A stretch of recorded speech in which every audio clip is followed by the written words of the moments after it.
वृद्ध व्यक्तीच्या उपचाराच्या 3 लाख रुपयांवर डल्ला मारणाऱ्या आरोपीस कोतवाली पोलिसांनी केलं जेरबंद। लाला किसन सुद्रिक राहणार कौंडाणे असं आरोपीचं नाव असून ओळखीचा फायदा घेत त्याने वृद्ध व्यक्तीचे उपचाराचे 3 लाख रुपये चोरी केले होते।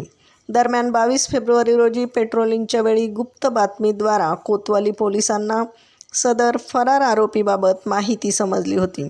त्यानुसार आरोपी अहिल्यानगर येथील पुणे बस स्थानकात येणार असल्याचं समजलं। पोलीस पथकाने त्या ठिकाणी जाऊन आरोपी लाला सुद्रिक यास अटक केली आहे। आरोपीकडून चोरीचे 3 लाख रुपये तसेच मोटारसायकल जप्त करण्यात आली आहे।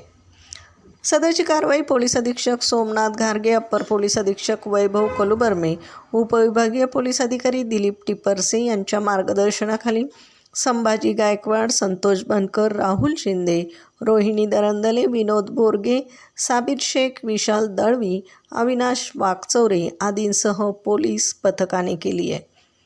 प्रतिनिधीसह महाराष्ट्र जनता न्यूज, अहिल्यानगर।